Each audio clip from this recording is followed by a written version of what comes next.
Nice uniform you got there. Where'd you get it? A Halloween store? It's mine. Earned it.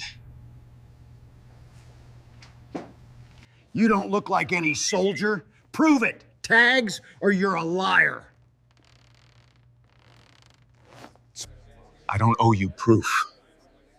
I don't need your approval to belong anywhere. You think you're some kind of hero walking in here like you belong? 3 tours overseas. I belong because I bled for this place. Let's see if that mouth is as quick as your fists. Think twice before you start something you can't finish. The soft light of bright signs blinked against the getting dark sky as Terrence parked his dirty pickup truck in front of Elliot's taproom, a simple bar just off Highway 74 in North Carolina. The bar wasn't anything special, just a regular place for local people. Truck drivers and tired travelers looking for a cold drink and a quiet spot. Terrence, having just come back from military duty a week ago, wanted nothing more than a moment to unwind before going back to the tasks of everyday life, pushing open. The squeaky door. Terrence stepped inside and was met by a wave of talking and the sound of an old music player playing Johnny Cash. He looked around the room, taking in the usual people, a couple of regular customers playing pool, a group laughing. At the bar, and a few people alone sipping beer in silence. He didn't come here to make friends, just to relax. He found a corner table near the back, hidden away. But with a clear view of the room, his army uniform blended into the dark setting, except for the worn sneakers on his feet, shoes chosen for comfort, not looks. Terrence ordered a glass of water and drank it slowly, his thoughts moving to the family he was finally going to see after so many months. His mother's cooking and his niece's excited voice were all he could think about. The door slammed open, breaking his daydream. A group of 6 men walked in, their heavy boots making loud sounds on the wooden floor. They were older, their leather jackets covered with patches and symbols that told the world they were veterans. They were loud, laughing and patting each other on the back as they made their way to the bar. Terrence gave them a quick look before returning to his drink. But one of the men didn't just look back. The leader, a big man with a grey and black beard and sharp eyes, stopped mid-laugh when he noticed Terrence. He whispered something to his group, and they all turned to look.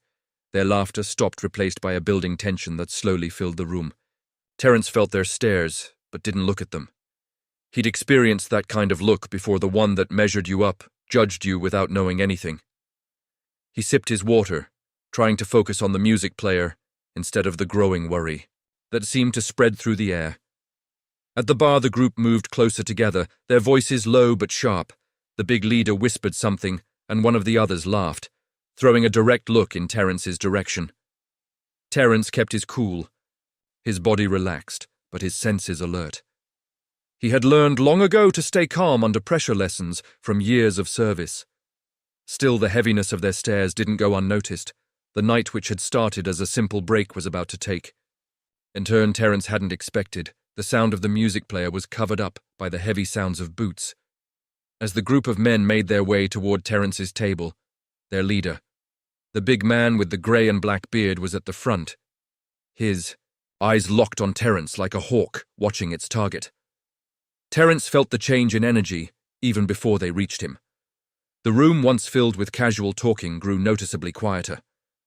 The bartender paused mid-pour, and the regular customers glanced.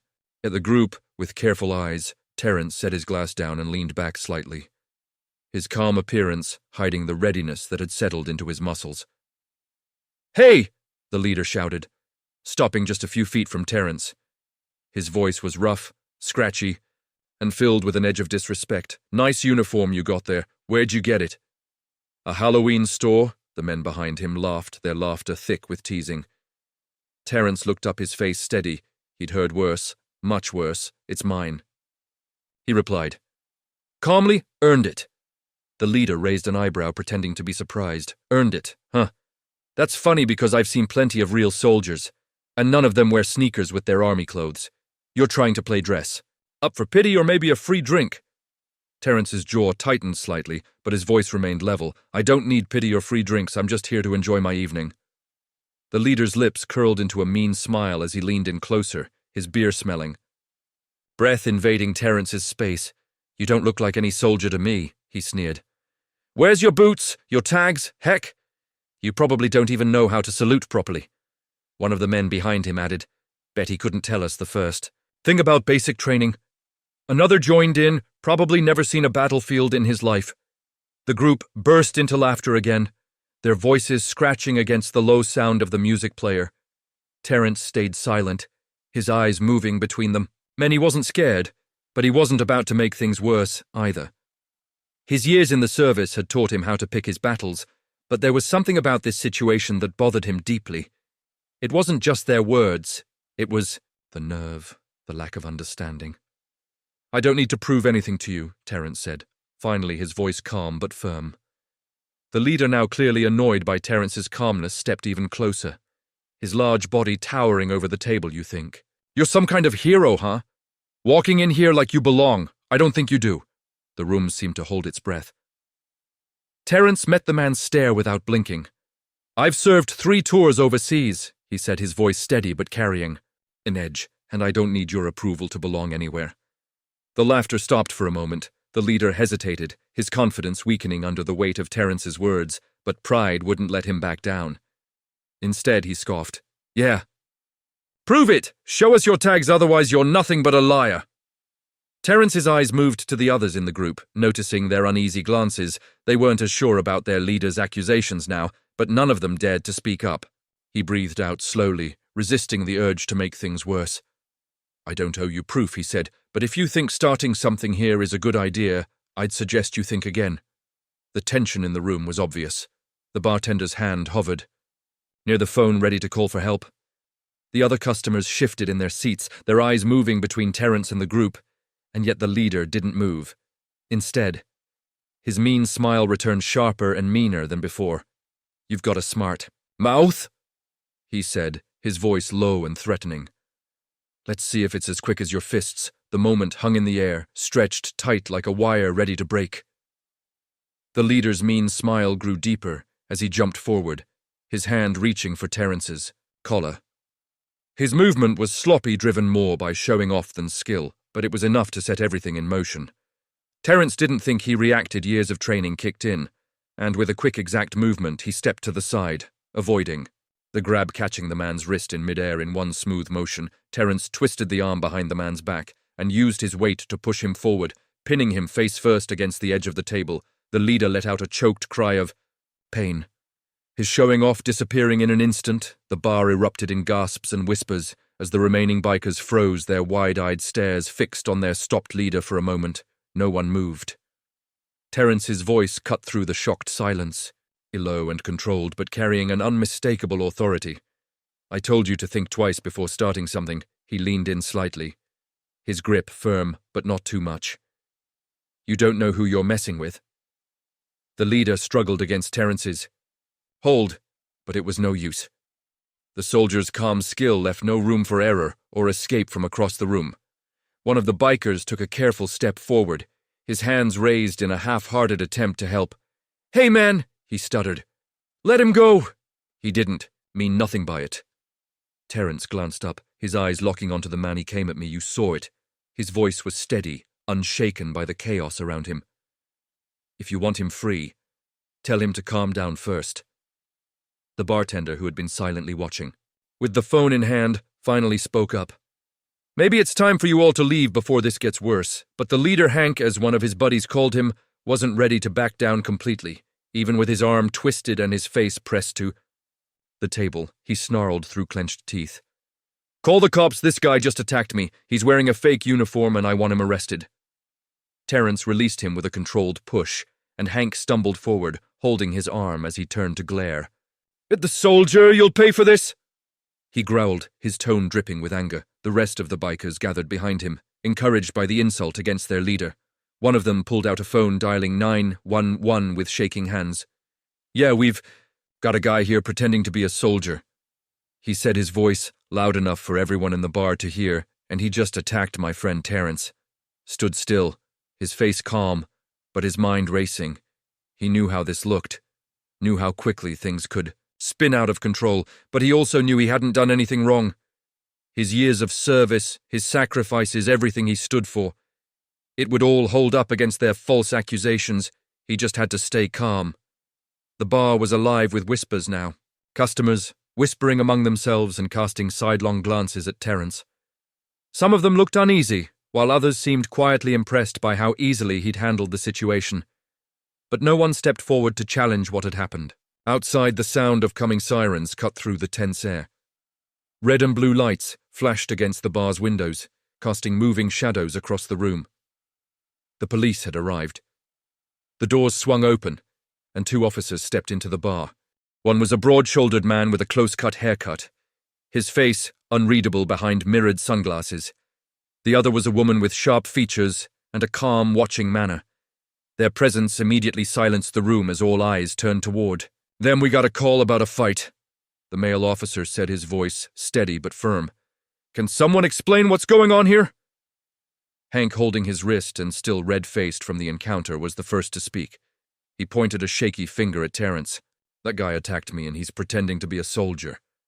Look at him, he doesn't even have proper boots." On the officer's gaze shifted to Terence, who stood quietly by his table, his body relaxed but alert. "Is that true?" the officer asked, his tone neutral. Terence shook his head slowly and met the officer's eyes. "No, sir, this man and his friends confronted me because they didn't believe I'm a real soldier when he tried to grab me. I defended myself." The female officer stepped forward, her eyes looking around the room. "Did anyone witness what happened?" she asked, her voice carrying a calm authority. The bartender spoke up. Breaking the tense silence, "I saw it." Hank went after him first. "That soldier just reacted to protect himself. It wasn't an attack." A whisper of agreement spread through the room. One customer near the music player added, "Yeah, he didn't start anything." Hank's been on edge since he walked in. The male officer turned back to Terence. "Do you have any proof?" "Of your service," Sir Terence nodded, keeping his movements measured as he pointed toward the bag on the floor by his table. "In that bag, I've got my service uniform with my name and rank. I also have my ID and my wallet. You're welcome to take." A look, the officer picked up the bag and carefully opened it, pulling out the neatly folded uniform covered with badges and symbols. He looked at it briefly before turning to his partner, who nodded in quiet agreement. "You're clear?" The male officer said, his voice firm but respectful. "We appreciate your cooperation," Hank, still nursing his hurt pride, growled. "You're just going to take his word for it? He could have faked all that." The female officer shot Hank a sharp look. "Enough from what I've heard. You started this, and you're lucky he's not pressing charges against you for attack." The words hit Hank like a slap, and his showing off began to fade. The other bikers shifted uncomfortably, avoiding eye contact with anyone in the room. "Here's how this is going to go," the male officer continued. "We're filing a report about this incident. If you want to pursue your claims, you're welcome to do so. But you should know that false accusations are a serious matter." Hank opened his mouth to respond, but closed it again, realizing he was trapped. The officers stepped back, looking around the room one last time as the tension began to ease. The female officer turned to Terence. "Thank you for keeping your cool. We'll make sure. This is written down correctly." Terence gave her a small nod, his calmness unshaken. "Thank you, officer." The bikers began to shuffle out of the bar, their earlier showing off, replaced by awkward silence. Hank, still angry, glared at Terence one last time before disappearing through the door. The officers followed shortly after leaving the bar to slowly return to its usual sound of conversation. Terence sat back down, his drink untouched. The weight of the encounter stayed, but he was relieved. It hadn't gotten worse around him. The other customers whispered and stole glances in his direction, their earlier carefulness now replaced by quiet respect. A few days later, Terence was working on his old pickup truck in the driveway of his small home on the outskirts of Fayetteville, North Carolina. The late afternoon sun cast long shadows across the yard as he tightened a bolt under the hood. The memory of the bar incident stayed, not because of the confrontation itself he had faced, worse in combat, but because of what it represented. It wasn't the first time someone had judged him unfairly, and he doubted it would be the last. The sound of tires crunching gravel pulled him from his thoughts. He straightened up, wiping his hands on a rag, and turned to see a motorcycle rolling into the driveway. The rider was one of the men from the bar, a thin guy with thinning hair and a leather jacket that looked 2 sizes too big. Terence recognized him as Bill, one of Hank's crew. Bill cut the engine and got off, removing his helmet and waiting for a moment before stepping closer. His body was careful, almost apologetic, as if he were approaching a stray dog he didn't want to startle Terence right. Bill asked, his voice quiet. Terence nodded, but didn't speak, waiting to see where this was going. Bill cleared his throat and stuffed his hands into his jacket pockets. I wanted to come by and say, I'm sorry for what happened at the bar. Terence raised an eyebrow. Surprised, but not entirely convinced you were part of it, he said calmly. Bill nodded, his face turning red with guilt. I know I didn't stop it, and I should have Hank. He's got a way of stirring people up, and I went along with it. But that doesn't make it right. I've been thinking about it ever since, and I just wanted to tell you that Terence studied Bill for a moment. The man's discomfort was clear, but so was his honesty. Why now? Terence asked, his tone steady. Bill shrugged, looking down at his boots, because it's the right thing to do, and because, well, seeing you handle yourself the way you did, it made me realize how wrong we were. You didn't deserve any of that. For a long moment, Terence said nothing. Then he sighed and leaned against the truck, crossing his arms. What do you want from me, Bill? Forgiveness. Bill looked up, his eyes honest. Maybe, but more than that, I want to be better. I've seen a lot of hate in my life, and I don't want to add to it anymore. What we did was wrong, and I need to own up to it. Terence's face softened slightly. He had heard apologies before, some real, some empty. This one felt different, not because of the words, but because of the effort it took for Bill to show up at all. Appreciate you coming here, Terence said finally. It doesn't erase what happened, but it's a start. Bill nodded, relief washing over his face. Thanks, man, I mean it. As Bill got on his bike and started the engine, Terence watched him go, feeling a strange mix of emotions. The incident at the bar had been an ugly reminder of the unfair treatment he still faced. But Bill's apology was a spark of hope, a small but meaningful step toward understanding. Terence turned back to his truck, wiping his hands again as he thought about what had happened over the past few days. He knew the fight against ignorance wasn't over, but he also knew he wasn't alone in it. The choices he made, the way he carried himself, could change perspectives one person at a time. The evening air was calm as he finished his work, the quiet broken by the distant sound of cicadas.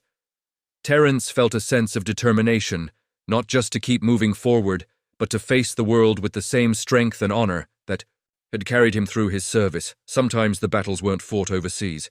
Sometimes they were fought right here in bars, in homes, in hearts. And as far as Terence was concerned, those battles mattered just as much.